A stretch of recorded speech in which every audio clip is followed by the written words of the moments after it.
Hey there, Runa here. Bonus points if you can see the hidden decks in the corner. I wanted to do a couple of videos on something. So the first one I wanted to talk about is what is paganism. And as with all things, if you've seen my videos before, I'm sure I've said something similar.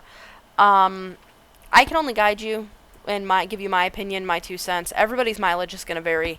And a lot of things really do... A lot of it is just a matter of opinion.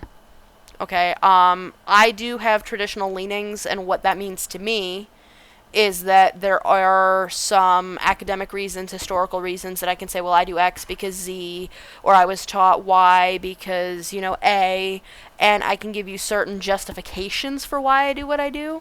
And again, I've said it before, I'll say it again, traditional isn't necessarily any better than.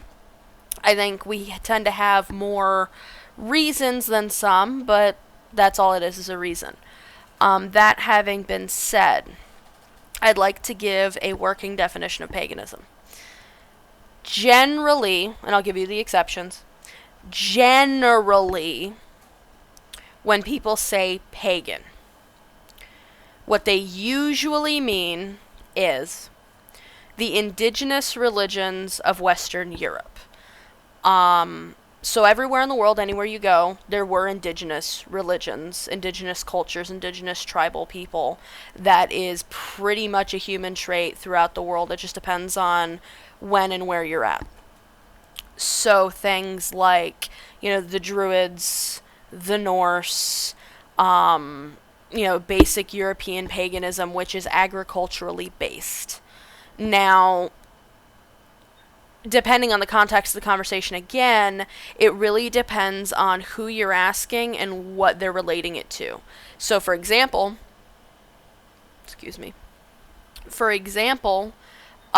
you may meet someone who is Brujeria or, say African diaspora, meaning Voda and Hoodoo, something like that, that I don't think it's wrong to call that pagan. There is a definition per the Catholic Church that if you're not Catholic, you're pagan. I don't really like that definition, but I definitely think paganism generally refers to shamanic, indigenous, ancestral religions or things of that nature. But at the end of the day, I'm going to tell you, if it works for you, it works for you. There are things I agree with, there's things I don't agree with, and even myself, it doesn't necessarily matter if I agree with what you do. Being a traditional witch and a Gardnerian high priestess, that means I'm an expert about that thing. I can tell you about Gardnerian Wicca, at least in as much as I can tell you. But that doesn't mean I have the right to tell you, for example, I couldn't say, let's say, for example, if I disagreed with, XYZ religion saying that they were pagan. My opinion really doesn't matter. I'm not an expert in every religion out there. I was an anthropology major, and I have studied religion more than some. But usually, it refers to Northern Europe. Now, you could argue that Hinduism, for example, qualifies as pagan. Now, most Hindus I've met don't consider themselves pagan. But again, a lot of it depends on the context of the conversation. Because if you're talking about, say, Catholic schools, Catholic church, Catholic teachings, in that particular conversation it might make more sense. But what I really want to explain to people is, in my opinion, and again, my opinion, it's not the end-all be-all, generally when we're seeking paganism in general, we are trying to get back to the earth. We're trying to get back to our ancestors. Now, this may or may not include magic or actual, religion. Getting into some other definitions, Wicca, and witchcraft. Those are 3 completely different words. From a traditional Wiccan standpoint, witch is male and female and means somebody who performs witchcraft. That being said, there are people who have other terms for what they do. There are people that, for example, some people use terms for a male witch. Now, for example, in my tradition, magus means something very specific. If I said so-and-so is my magus, It means that they come from the coven that trained me and I have since left. Now, that's very specific to myself, and this is something I want to bring up because a lot of times I meet other pagans, and I think a lot of where the animosity or the arguments come from is what's right and what's wrong, because in certain traditions, any male magical practitioner could be called a magus. It's along the same lines of the term magi or magi, depending on your definition. Neither one of them is right. It's all about context. And that's one of the things that I really see. It's why, if you've watched my videos by now, you may have noticed, I'm very big on defining words. It's not that I'm saying that is the right definition. It's so that in the conversation that I'm having, because I mostly talk to myself in these videos at this point, you're understanding where I'm coming from. So I'm not saying this is the only definition of the word pagan, this is the only definition of the word magus, this is the only definition of the word witch. I'm telling you here and now so you understand what I'm talking about. This is what I mean when I use this word right in this second. And that is so important because people don't realize religion, language, culture, humans are some really interesting beings, and even just going the next town over, something can mean something completely different. And in my opinion, it's not about what's right or wrong. It's about how are you using it, because words are how we explain our experience. And if you're using it that way, it's not necessarily incorrect. There are times I might be like, you might prefer another word. Can I suggest this? Can I suggest that? But again, I can't tell people what to do. You know, I even my own students, I don't operate that way. It's not about me telling you what you have to do. So I would generally say witch is a practitioner of witchcraft. Now I want to specify, I said witchcraft, not Wicca. Okay, witchcraft is a term, you might use a term like shamanism or magical practitioner or a lot of different things. These are people who work with magic. These are people who work with spirits. These are people who work with various understandings of deity, incarnation, you know, various things. Now, the reason I specify, and again, I'm going to give you the academic historical answer, and if you don't agree with this is fine. That's okay. You may have a different understanding, and that's all right. Wicca, traditionally, meant a very specific religion. It doesn't anymore, because words have evolved and practices have changed. Let's see, 1951, the Witch Act was repealed, so Runa's not good with dates, y'all. If you ever hear me quote a date, by all means, look it up, but if I am within a reasonable margin of error, you know, if it's the last 100 years and I'm 1 or 2 years off, cut me some slack. But I want to say, so Gerald Gardner was initiated into Wicca. Hey, by the way, he didn't invent it, he found it. Like, as in found it, like it already existed. He rediscovered it.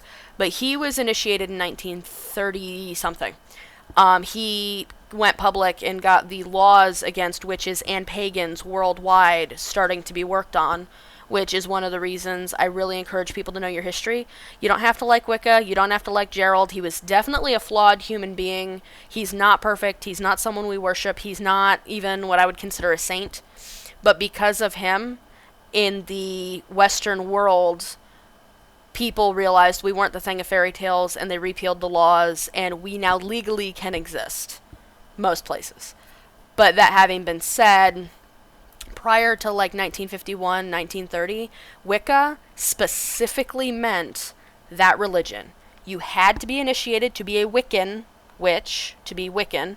There was no other option. You had to belong to that specific tradition, and you had to abide by the way they did things, because that was Wicca. The world of Wicca was this big. You know, that was just all there was. Eclectic Wicca or solo practitioner Wicca or solitaire Wicca or, you know, whatever you want to call it, was not a thing until the 1960s in America. Now, that being said, because I know there's people that are going to argue this point, there have always been what they refer to as witches or cunning women or cunning men or cunning wives or herb wives. Okay, these would be pagans. Okay, so we're circling back around to the topic. Pagans, people that practiced, you know, herbology, medicine, which of course was mixed with spirituality, magic, that kind of thing. These were your shamans, these were your healers, those have always existed around the world. Nobody has any kind of monopoly on that. But where I get into the definitions of witch, Wicca, and witchcraft, traditionally, Wicca was a very specific religion with a very set boundaries, I guess you would say. I don't like the term boundaries, but it was very much, it had its box. Wicca now is this big, and traditional is like in this little box. Which is where there tends to be, I think, some animosity between traditionals, because the older traditionals that are still breathing, that remember when eclectic Wicca wasn't a thing, tend to get annoyed when an 18-year-old comes up and tells them they don't know what they're talking about. I say it's just a changing of the guard, and it's the changing of the times. I don't really think, as long as someone's not telling me basically that they're a member of my specific order when they're not, you can be a solitary witch all you want. You can be a solitary Wiccan all you want. Whether or not we're able to communicate, do your words mean what my words mean? When I say this, is that what you hear? That really, to me, is the only real difference. And that's been true of humans the world over. That is a human thing. Language grows, evolves, it changes, and it should. But just understand that when you're talking to other people, even eclectic practitioners or solo practitioners of whatever path of paganism, they're going to be really rooted, and this may be you. Me. I'm really rooted in Gardnerian craft, so I'm going to default to the Gardnerian definition. Well, a lot of solo practitioners, you still have somewhere that's kind of your main source, typically, not always. You find that one book that really kind of is the hallmark of how you practice, and that's not a bad thing. That's not a bad thing at all, but just be aware of your bias. So if you say, okay, the ABCs of Witchcraft by Doreen Valiente. I think it was Valiente that wrote it. It might have been Crowther. Anyway, point being, if that's my basis, okay, which, by the way, it's a dictionary kind of thing. It's a neat book if you can find it. But if those are my definitions, I have to realize there's a context for that. This person wrote it in this time for this purpose, and, it kind of fits in this niche. And somebody else coming in may not have that experience, may not know who the person is that wrote it. And I just want to discourage people from thinking that there is a right or a wrong. There are things that personally, I don't personally agree with. The question is, can I say they're wrong? Normally, I'm going to say 9 times out of 10, the answer to that is no. What works for somebody works for them. I may not do it that way, and that's okay. Very rarely would I say something's incorrect, and usually if I'm willing to say it's incorrect, that's because there's actual academic evidence. Gerald Gardner did exist in 1951, was an initiated witch, and he did legally go public and get the laws repealed. So, that's something that I can count and can be researched and can be looked up. There's a few things like that, and I'm going to go into a couple of videos with some of that kind of information that I do think it's pertinent to everybody. I'm not trying to ram Gardner down your guys' throat, but he did some things, and he really made it possible for other people to practice. People don't realize Crowley and Gardner were contemporaries. They did not actually work directly together, which a lot of people think they did. They were doing a lot of the same stuff, but a lot of these groups were popping up at the same time, which I think is amazing because they were all kind of separate. They weren't as tied in together as people think they were.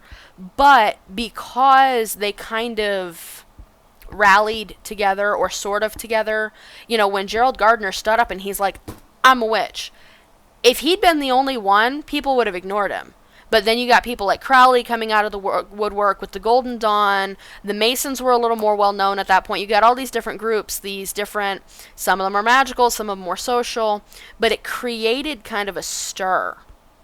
And so those definitions in that day and in that time aren't necessarily what they are today, but I think it's important to know where some of it comes from. So when I say things like Wicca, in this case we would say traditional Wicca, because that term has now been modified. So what I refer to as Wicca that used to only be the only definition of Wicca is now traditional Wicca. So traditional Wicca, very specifically, is a religion. It has certain practices. It has, I would say, loosely beliefs. We don't dictate. It's not like other religions where it's, hi, this is my friend Bob, he existed, da-da-da-da-da, he said this, he went there, you must do as Bob says. Like I said, we don't worship Gardner. We know his history and we understand where we come from, but that's not the same as worshiping him. We respect him, and as well we should. In his time, he was a very progressive person. There's been a lot of flack and commentary lately, and I think people don't understand.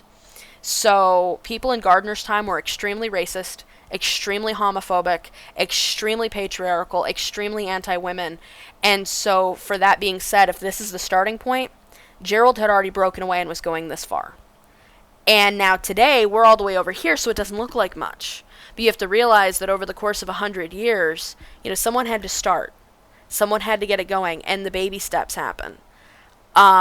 So when we get through that, but also that's how the culture changes as well. That's how these words change. It's how these definitions change, little bit by little bit by little bit. So now here we are 100 years later, and most people don't recognize this anymore. We're over here, and this is so far removed. So witchcraft has pretty much always meant people that do spells, people that do magic, people that do things that other people don't necessarily like or agree with. Wicca today, it kind of has a lot of breakdown. Personally, I pretty much see it in two colors, and I recognize that's consequential of how I came to it. I really see eclectic Wicca and traditional Wicca. By that, I mean you have your traditional Wicca, which is a tradition that you have to initiate into, and I spent 10 years of training. I have actual legal certifications. I have a pastoral counseling course that I took that I can take. I have Reiki that I took because my teacher was a Reiki master, and all these other things that went into this, that I got a formal education. So it's kind of the difference between book smart and street smart. You can still be eclectic and totally kick ass, but at this point, you've been kind of home raised.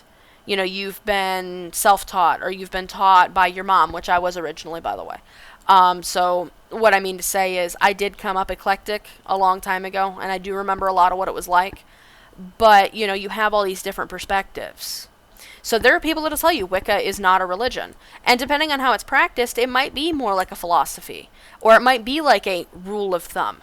It just really depends on that perspective and where that person's coming from.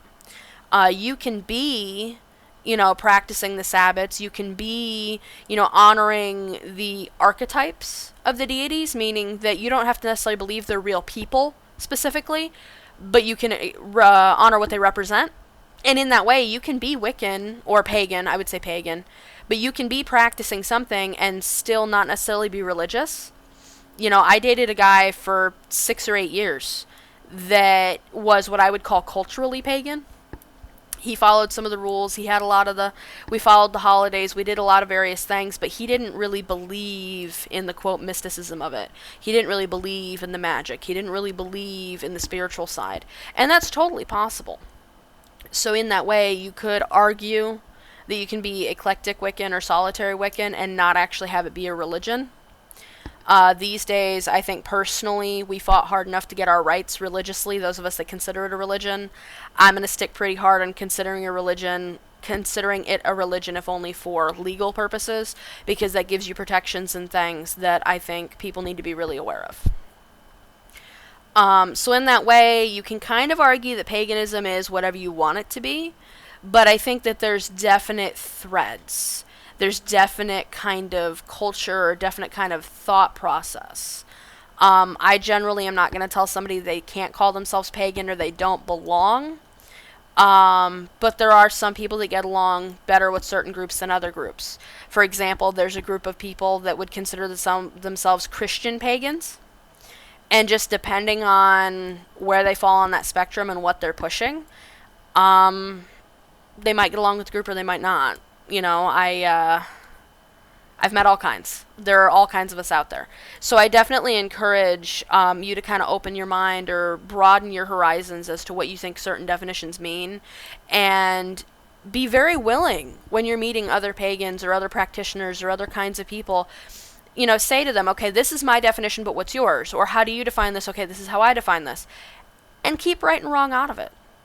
We're all having our own experiences and we're all having our own realities, unless you are joining a pre-established group. What I mean is, so like if you joined my tradition and you asked me for training and you wanted to come learn under my system, okay, at that point you're going to have to learn our definitions, because there's, I don't know, thousands of us, I don't know exactly how many, practicing with that system. We're not going to change it to suit that one person, but at that point you would understand that you're joining something bigger. If you're among other people that are solitary practitioners, or, they have their small groups, their book learnt, their home learnt, just realize that they're going to call things different than you do. depending on what author they're reading, depending on where it's coming from, depending on their level of education in terms of what books have they read, how much have they read, how many years of practice do they have. You have everything from dialect, meaning that down here in the South, we pronounce things one way, but up in New York, they pronounce them a different way. Certain words, like I've seen so many people arguing, I don't know if you can see this, but would you call this a pentagram or a pentacle? Personally, I don't care. I've heard both arguments. It is what it is. I don't really care. If you're like, hey, I like your pentacle. Cool. Hey, I like your pentagram. Cool. Thanks. It doesn't matter to me. And I really encourage you to kind of focus on that when you're interacting with other pagans. Not that I'm saying anybody has a problem, but it's just something I see a lot of. I see a lot of difficulties in us to come together over some different differences of wording, opinion, etc. But, yeah, so to me, I would say pagan is generally Northwest European ancestral belief system, practice system, culture system. It involves the Wheel of the Year, which is the next video coming up. It involves living with the agricultural seasons, living in tune with nature, some spirituality, some self-work, which is very important, and for some of us, some magic and some religion. But I certainly wouldn't exclude someone who didn't meet all those attributes. So I hope I've given you guys a lot to think about. Definitely comment, submit questions either on this video, Ravensgrove Pagan Temple on Facebook. Hit me up privately. We do have the cauldron of questions, meaning you can ask me something anonymously and I will answer it. I'd be more than happy to do a video if I get some good questions. If I get a big enough one, I'll do a video on that, or I'll wait till a couple stack up and I'll answer them. You're welcome to submit your name if you want your name listed. But, yeah. Just let me know what you guys want. Bye.